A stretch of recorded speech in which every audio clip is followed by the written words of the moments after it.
disakralkan, diabadikan, bukan dalam rangka ada jinnya, ada iblisnya, ada demitnya, bukan. Tapi ada energi yang tidak kelihatan. Contohnya apa? Pohon besar itu adalah simbol kasih Tuhan, Sang Pertapa Suci. Pohon itu adalah makhluk ciptaan Tuhan, Sang Pertapa Suci. Karena ketika musim kemarau, pohon itu masih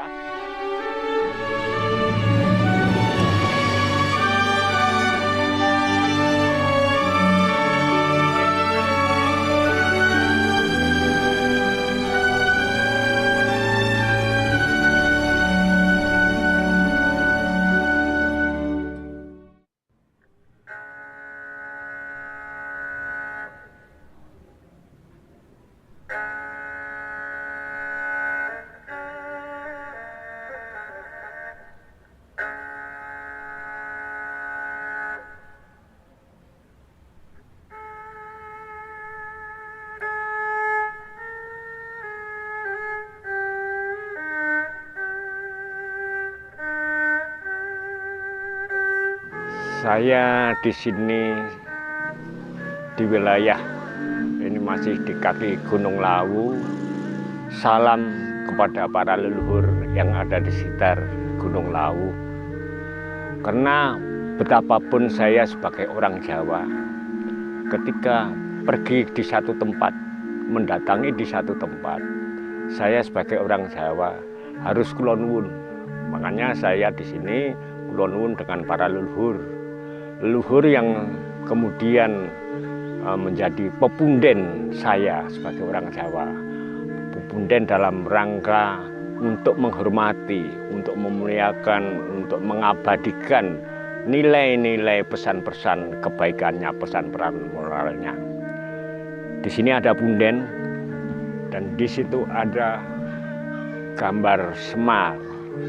Semar itu sebenarnya sosok mitologi. Tidak ada sosok fisiklinya, itu mitologi sebagai pamomong tanah Jawa. Semar itu hanya sebuah cerita sebenarnya, hanya sebuah mitos yang dibangun. Kenapa membangun mitos? Karena ada cerita-cerita, di situ ada kekuatan energi, alam di sekitar itu ada energinya. Sehingga energi yang baik ini jangan dipakai untuk sembarangan. Jadi karena energi itu pasti akan mempengaruhi siapa yang datang di situ. Makanya karena ini tempat yang pernah dibangun untuk sebuah peradaban, makanya tempat itu dimuliakan. Jadi tidak untuk sembarangan, jangan sampai dirusak. Makanya ini pohonnya semakin besar dan disakralkan, diabadikan, bukan dalam rangka ada jinnya, ada iblisnya, ada demitnya, bukan. Tapi ada energi yang tidak kelihatan. Contohnya apa? Pohon besar itu adalah simbol kasih Tuhan, Sang Pertapa Suci. Pohon itu adalah makhluk ciptaan Tuhan, Sang Pertapa Suci. Karena ketika musim kemarau, pohon itu masih ada tetap di sini.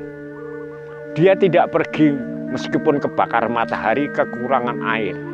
Dia tidak minum, dia bertapa, berpuasa. Dan ketika musim hujan, dia juga tidak pergi.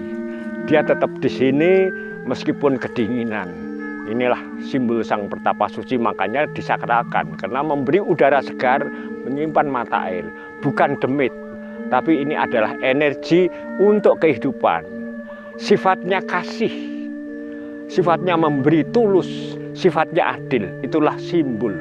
Itu gambaran keadilan Tuhan, gambaran ketulusan Tuhan, gambaran kasih Tuhan. Dan itu pohon itu adalah salah satu makhluk suci yang memberi kehidupan. Seandainya di bumi ini tidak ada pohon, tidak akan ada kehidupan. Kenapa? Matahari yang begitu panas ketika jatuh ke bumi, cahaya panas sinarnya ke bumi harus diserap dulu oleh pohon. Diolah oleh daun dengan fotosintesanya menjadi udara oksigen, lalu menjadi mata air. di bumi. Jadi ini adalah simbol 4 anasir yang secara watak, karakter, sifat, perilakunya beda-beda. Matahari wataknya berbeda dengan bumi, perilakunya juga berbeda, wataknya juga dan perilakunya berbeda dengan air, berbeda dengan udara. Dan ini adalah daya hidup, daya hidup, daya hidup, daya hidup. Makanya ini harus bersinergi, bineka, kebinekaan. Jadi ketika bersinergi itu menjadi maha daya magnetis. Siapakah maha daya magnetis? Itu adalah Tuhan. Bagi orang Jawa itu adalah simbol Tuhan yang nampak. Kehidupan ini ada karena 4 anasir energi ini. Ini bukan jin, tapi ini energi kehidupan, simbol daya hidup. Seandainya watak yang berbeda-beda ini tidak bersinergi, tidak bekerja sama, pasti akan menjadi daya mati. Dan ini kepercayaan orang Jawa, makanya pohon disakralkan dalam rangka inilah simbol kekuatan, energi, daya hidup, memberi, tulus, kasih. Seperti juga kebinekaan ini, wataknya sama di Nusantara, bangsa Nusantara ini. Dari gugusan beribu-ribu pulau, ada Irian atau Papua yang sekarang namanya, Kepulauan Maluku, Sulawesi, Kalimantan, Sumatera, Jawa, Madura, Bali, NTT, dan sebagainya.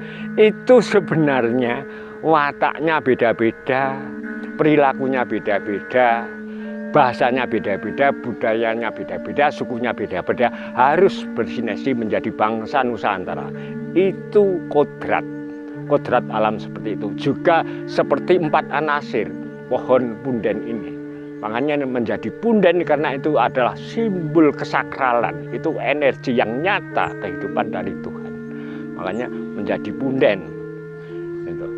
Itu yang merintis tentunya leluhur kita yang dulu pernah membuka hutan ini menjadi tempat persinggahannya, tempat kehidupannya, mencari mata pencahariannya, untuk menjaga hidupnya, memuliakan kehidupannya.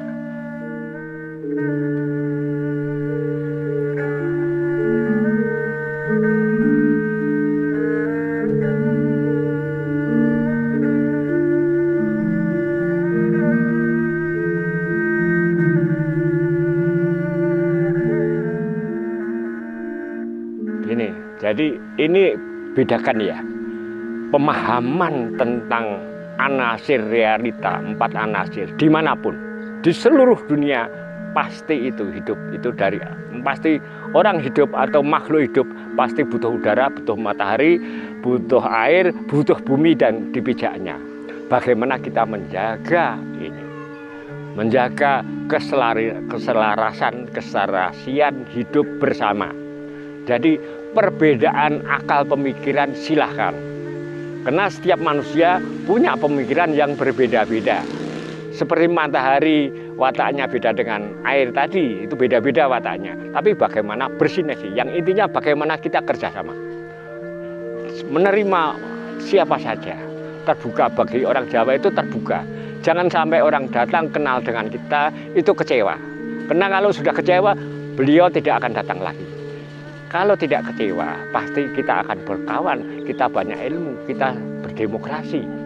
Pohon juga punya ekokrasi, demokrasi, seperti itu. Jadi tolong nanti pohon-pohon itu semakin kita jaga, karena itu kebutuhan dasar untuk hidup bernapas. Kalau perlu menanam pohon di setiap jengkal lahan tidur, kita rawat, kita pelihara.